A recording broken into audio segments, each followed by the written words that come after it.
course, there are many others.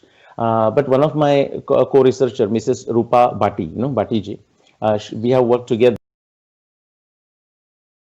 And what has happened, for example, if you look at the way British taught us, they were, I mean, just like training somebody for an industrial job, so they taught us. So not to even blame them, they had a certain enterprise to run, and therefore they did it. What happened is, even when the situation changed, we as did not think of changing. And I'm not saying the problem is limited to India. The problem is worldwide. But India gets affected a lot because of our unique challenges. So what this context gives you is allows you to study how our ancients, for example, or the people around the world in ancient times, how they solve problems. And it will amaze you the kind of ingenuity that they showed, or the kind of innovation, the interest for accuracy, precision, and practicality. They were extremely pragmatic. There Can was you no give few dogma. examples? Can you give few examples? Yes, let's look at some, say, take medicine or related to the human health, for example. Now, direct relevance for how we innovate for the future. Yeah. Okay, so there are many science disciplines, but astronomy is one discipline which can give you very precise answers. Now, they could be wrong, okay? So, I mean, because it's somebody's claim, right? They could be wrong, but it is capable of giving precise answers, which no other discipline is capable of. I mean, that's the huge difference. So, for an Indian context, just quickly look at astronomy and say our texts like Surya Siddhanta, Aryabhatiya, and so on. Indian society, ancient society, was extremely practical and pragmatic. They did not waste their time on anything that was not useful to them. So the biggest motivation for astronomy was simply what? Agriculture and commerce, because you're traveling by ships and it's a life or death, if you don't know your exact position.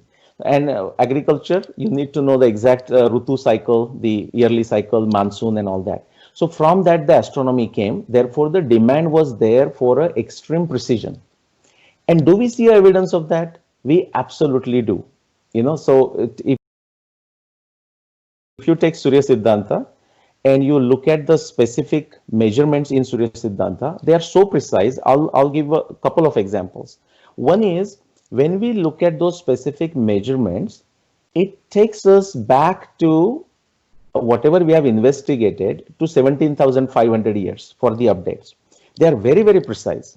Okay. Now I'll give you some example and how even Western civilization, when they came in contact with India, something that was so great and they should have celebrated, they made a very little of it, almost like blamed our ancients.